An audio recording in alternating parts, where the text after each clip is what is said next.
Kita tahu bahwa Allah Subhanahu wa taala menciptakan banyak para malaikat. Tentu salah satunya adalah karena mereka adalah tentara-tentara Allah Subhanahu wa taala. Dan Allah ciptakan malaikat itu tidak memiliki hawa nafsu. Artinya mereka tugasnya hanya melaksanakan seluruh perintah Allah dan tidak pernah bermaksiat kepada Allah. Wa yaf'aluna ma yu'marun. Mereka hanya melaksanakan apa yang diperintahkan Allah Subhanahu wa taala. Lah malaikat-malaikat itu ditugaskan banyak sekali. Ada yang ditugaskan menurunkan wahyu seperti malaikat Jibril. Ada yang ditugaskan untuk menurunkan hujan seperti Mikail. Ada yang disuruh untuk meniup sangkakala seperti Israfil. Dan ada juga yang ditugaskan untuk mencabut nyawa seperti malakul maut. Dan banyak malaikat yang Allah berikan tugas. Lah salah satunya adalah malaikat rahmat. Kenapa kita berhajat kepada turunnya malaikat rahmat? Dan apa tugasnya malaikat rahmat ini? Ma'asyiral muslimin yang dimuliakan Allah Subhanahu wa taala. Di dalam Al-Qur'anul Karim Allah Subhanahu wa taala berfirman, "Alladzina qalu rabbuna Allah, tsumma istaqamu, tatanazzalu 'alaihimul malaikatu alla takhafu wa la tahzanu wa abshiru bil jannati allati kuntum tu'adun." Orang-orang yang mengatakan Rabb kami Allah, kemudian istiqamah dengan kata-katanya, maka hamba ini saat wafatnya akan turun malaikat, di mana malaikat-malaikat ini akan membisikkan di telinganya, jangan takut dan jangan sedih, karena Allah sudah sediakan sorga untukmu. Inilah salah satu tugas malaikat rahmat, datang kepada orang-orang pilihan Allah, orang-orang yang dicintai Allah Subhanahu wa taala dari kalangan orang-orang yang istiqamah. Mereka datang saat menjelang wafatnya, kemudian membisikkan jangan takut, jangan sedih, dan Allah sudah janjikan sorga untukmu. Dalam hadis yang panjang sekali, hadis Bara bin Azib radhiyallahu anhu, saat Nabi SAW datang membawa jenazah dan para sahabatnya ke kuburan. Ketika itu sebagian para sahabat sedang menggali lubang kubur. Masalahnya lahat belum pun digali. Ya Rasulullah harus menunggu. Lah sambil menunggu Nabi SAW mengumpulkan para sahabat, kemudian menceritakan tentang kematian seorang mukmin dan kematian orang kafir. Lah saat Nabi SAW menceritakan tentang kematian seorang mukmin, apa kata Rasul? Maka kematian seorang mukmin itu laksana tetesan air yang terakhir keluar dari mulut botol atau mulut teko. Sangat pelan, halus, dan sangat menyenangkan. Kemudian ruh itu diletakkan di kain kafan dari sorga, dan wewangian yang sangat semerbak sekali.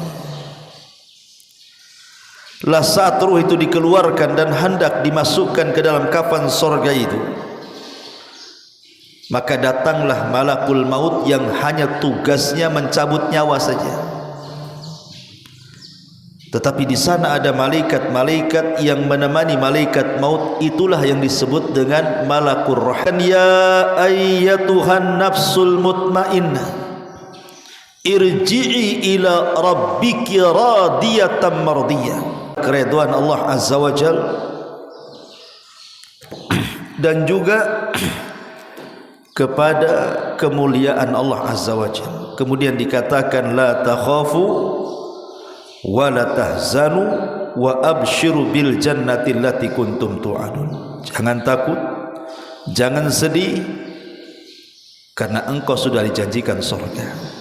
Maka roh itu keluar seperti tetesan air yang terakhir yang keluar dari mulut teko.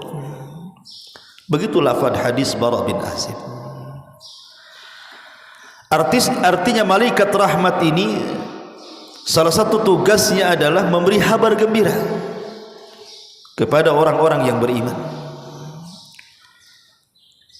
menjelang kematiannya. Kemudian apa lagi tugasnya? Tugas malaikat rahmat ini adalah memintakan doa kepada Allah Azza wa Jal akan dosa-dosa kita supaya diampuni dosa kita. Ingat dalam hadis yang panjang yang menjelaskan tentang keutamaan orang yang tidur kemudian berwudu.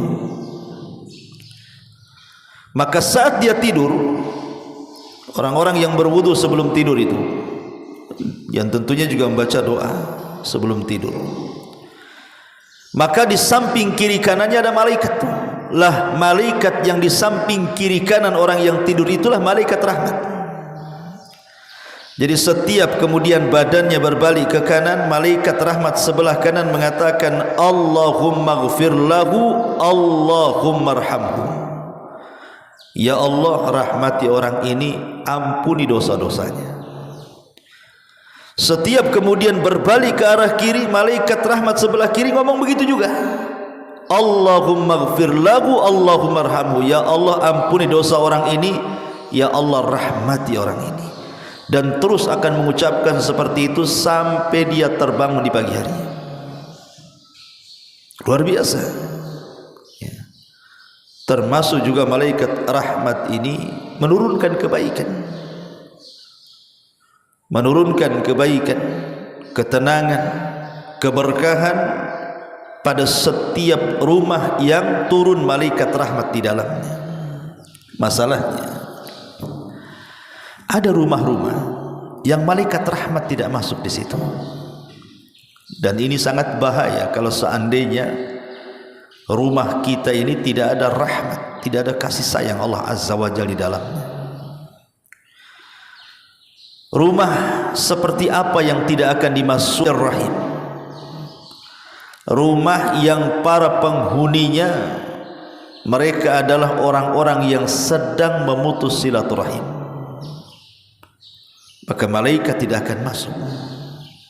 Makanya dalam hadis Abdullah ibn Abi Aufa radhiyallahu anhu, Nabi mengatakan innal malaikata la tanzilu ala qaumin fihim qati'ur rahim. Sesungguhnya para malaikat tidak akan turun kepada kaum yang pada kaum tersebut ada orang-orang yang memutus silaturahim. Malaikat tidak akan turun ke rumah itu. Ini yang pertama. Kemudian yang kedua, malaikat rahmat juga tidak akan turun kepada rumah yang di dalamnya ada anak-anak yang durhaka kepada orang tua. Kalau dalam rumah itu ada anak-anak yang durhaka dengan orang tuanya, maka malaikat tidak akan turun di situ. Karena itulah hukukul walidan itu adalah seburuk-buruknya memutus silaturahim. Kemudian yang ketiga, baitun fihi kalbun, rumah yang ada anjing di dalamnya. Kata Nabi sallallahu alaihi wasallam dalam sebuah hadis dari Abi Talha radhiyallahu an, hadis ini dikeluarkan Imam Bukhari. Kata Nabi sallallahu alaihi wasallam, la tadkhulul malaikatu baitan fihi kalbun. Malaikat-malaikat rahmat tidak akan masuk pada rumah yang ada anjingnya di situ. Makanya hati-hati memelihara peliharaan walaupun itu hanya sekedar hobi. Kalau sampai kemudian menjadikan malaikat-malaikat rahmat tidak datang dan tidak masuk, ini kan rugi hanya gara-gara hobi saja melihara binatang. Kadang-kadang ada anjing itu yang lucu-lucu, lebih lucu pun daripada kucing kadang-kadang. Anjing itu kadang-kadang tertarik pula, harganya pula ratusan juta. Padahal apa yang dinikmati dari anjing itu? Hari-hari membersihkan kotorannya, ngasih makan, bersihin kotoran. Nanti seminggu sekali ke salon, habisin duit aja. Sudah dunia dirugikan dengan habis karena hobi, akhirat pula dirugikan. Karena orang yang melihara anjing ini, ikhwan, itu setiap hari pahalanya dikurangi 1 qirat. 1 qirat itu sebesar gunung Uhud. 1 hari itu pahala kita dikurangi 1 qirat. Belum lagi malaikat rahmat tidak akan masuk kalau ada anjingnya itu. Walaupun para ulama tentu memberikan pengecualian, artinya tidak semua anjing, tidak. Anjing-anjing yang memang dihajatkan untuk dipelihara seperti anjing-anjing buruan ataupun untuk menjaga keamanan karena memang di situ mungkin banyak pencurian, kerampokan dan begitu seterusnya, maka sebagian para ulama membolehkan kalau memang ada hal-hal yang dihajatkan. Itu pun sekali lagi anjing-anjing yang terlatih. Karena kalau umpamanya anjing tidak terlatih, ngapain? Tidur aja, ada pencuri tidur aja, ngapain? Dia tugasnya ngasih tahu pencuri. Pencuri lewat diam aja. Itu enggak terlatih namanya. Ma'asyiral muslimin yang dimuliakan Allah Subhanahu wa taala. Jadi saya ulangi, Al-Hafidz Ibnu Hajar rahimahullahu taala beliau mengecualikan anjing-anjing yang tadi untuk hirasah, untuk menjaga rumah, jaga kebun ataupun berburu. Kemudian yang nomor 4, malaikat tidak akan masuk di rumah yang banyak gambar yang bernyawa di dalamnya. Gambar-gambar yang bernyawa di dalamnya seperti lukisan-lukisan. Di sana ada gambar binatang lengkap dengan kaki, badan, tangannya lengkap, termasuk juga melukis manusia lengkap kepalanya gitu ya. Maka Nabi SAW mengatakan la yadkhulul jannah atau la tadkhulul malaikatu baitan fihi kalbun wala suratun. Malaikat tidak akan masuk ke dalam rumah yang ada anjing dan ada gambarnya. Maksud gambar di sini artinya gambar-gambar yang bernyawa. Makanya saya anjurkan jangan majang-majang lukisan yang di situ lukisan-lukisan makhluk yang bernyawa. Kalau yang lain tidak apa-apa, umpamanya sungai, gunung, pohon, ya. Tapi jangan makhluk yang bernyawa saja. Malaikat tidak akan masuk di situ. Kemudian yang nomor 5, malaikat tidak akan masuk ke rumah yang penghuninya itu suka memakan harta anak yatim. Seperti yang saya contohkan, umpamanya ada bapak meninggal, melahirkan anak yatim yang belum balik, meninggalkan harta. Namanya anak yatim, apalagi masih bayi atau belum balik, kan belum pandai memegang harta. Terkadang harta dari bapaknya itu dipegang oleh siapa? Entah saudara-saudara bapaknya atau paman-pamannya atau bibi-bibinya. Bukannya dijaga bahwa itu harta adalah harta anak yatim, maka mereka pula yang makan secara zalim.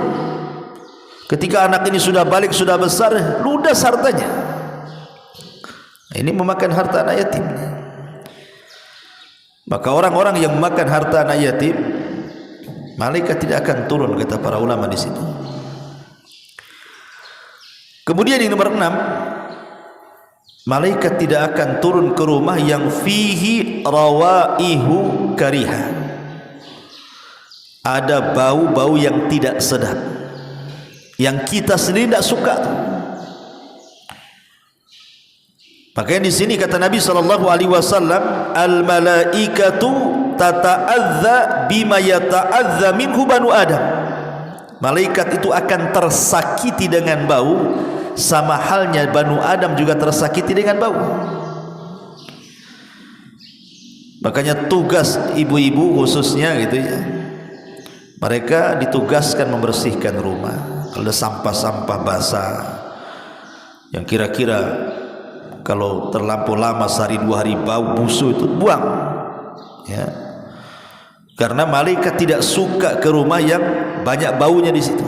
Jangankan malaikat, kita pun tak suka, apalagi malaikat. maka bersihkan rumah.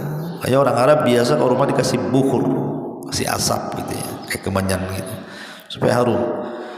Alhamdulillah di kita udah ada itu spray itu apa itu kan, atau baygon ada rasa jeruk sekarang ini.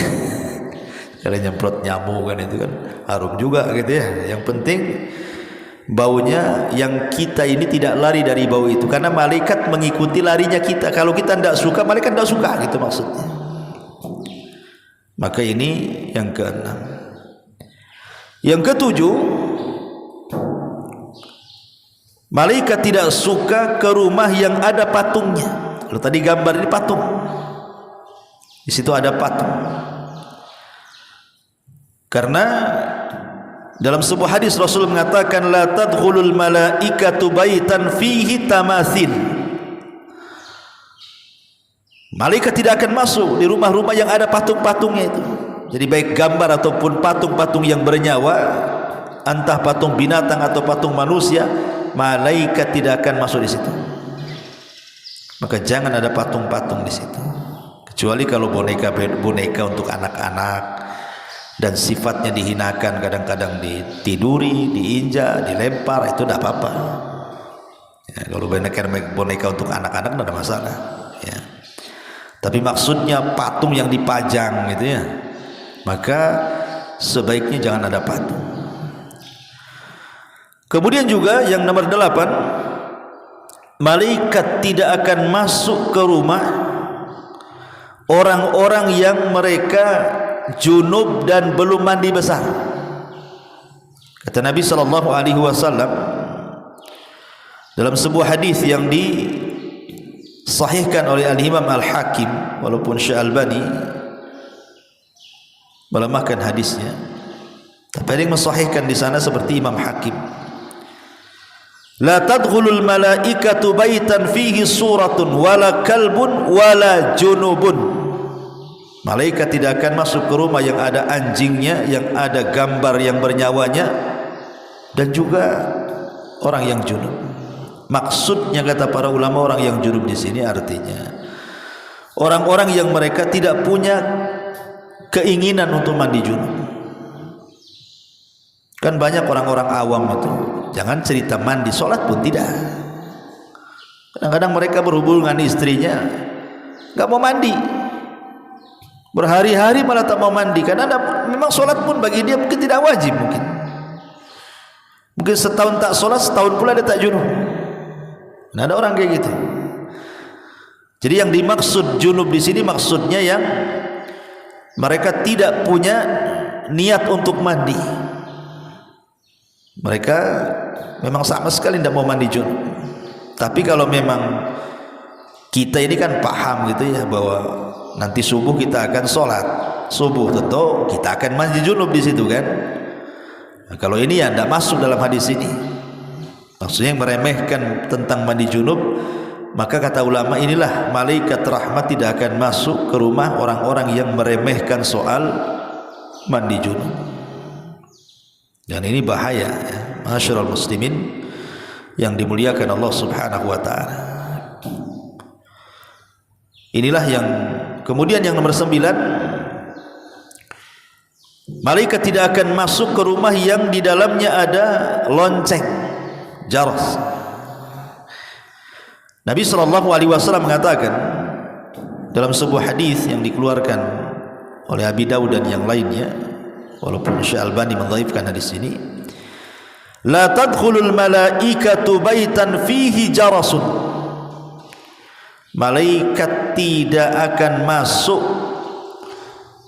ke rumah yang ada loncengnya. Apa maknanya di sini? Jelaskan oleh para pensyarah hadis. Maksudnya di sini, yang dimaksud jaras adalah al-jarasus saghir, baik itu lonceng kecil, wal jarasul kabir ataupun lonceng besar, itu masuk di dalamnya. Ataupun yang diikatkan di hewan, seperti kita tahu sapi itu kan ada apa namanya, loncengnya kan, nah, dikasih kalung, dikasih lonceng gitu kan. Sebagian mengatakan termasuk juga yudha'u fi unukil hayawanat, yang diletakkan di leher-leher binatang. Jadi sebaiknya jangan ada lonceng digantung, karena kalau seandainya ada lonceng maka malaikat tidak akan datang di situ. Dan bahaya, sekali lagi saya katakan, bahwa kalau sampai rumah kita tidak dimasuki malaikat rahmat, karena tugasnya malaikat rahmat itu banyak tadi, datang memintakan ampun dosa-dosa kita, kemudian datang membawa kasih sayang Allah, menebarkan ketenangan, kesenangan dan berkah di rumah, termasuk juga saat wafatnya menghabar gembirakan akan kematian seorang mukmin, agar jangan takut, jangan sedih, karena Allah Subhanahu wa taala sudah menjanjikan surga untuk dia. Inilah di antara 9 rumah yang tidak akan, ataupun saya tambah nomor 10 seperti dikatakan para ulama, ya, termasuk juga rumah yang banyak maksiat di situ. Dan itu dijelaskan Hafidz Ibnu Hajar rahimahullah taala, termasuk juga rumah yang di situ banyak maksiatnya. Mungkin di rumah itu minum khamr atau berzina atau judi, pokoknya maksiat apalah di rumah itu, malaikat tidak akan masuk di situ. Inilah 10 perkara malaikat tidak akan masuk, maksudnya malaikat rahmat tidak akan masuk. Tapi kalau malaikat-malaikat yang lain yang masuklah, kayak malaikat maut yang masuklah. Kalau malaikat mau tak masuk, ya ikutin ini semua lah, nggak mati-mati. Ya, tapi malaikat mau tuh kalau nggak mati pun nunggu di luar lah, kapan dia keluar. Tapi kan ini maksudnya di sini yang tidak akan masuk itu cuma malaikat rahmat saja. Adapun raqib, atid, malaikat hafadhah ya masuklah. Malaikat maut masuk. Jadi intinya hadis ini hanya menjelaskan tentang malaikat rahmat saja, dan sebuah kerugian besar kalau seandainya malaikat rahmat itu tidak masuk ke rumah kita. Inilah diantara faedah tentang malaikat rahmat dan rumah-rumah yang tidak akan dimasuki padanya para malaikat rahmat. Subhanaka wa bihamdika asyhadu an la ilaha illa anta astaghfiruka wa atubu ilaik. Allahu ta'ala alam. Assalamualaikum warahmatullahi wabarakatuh.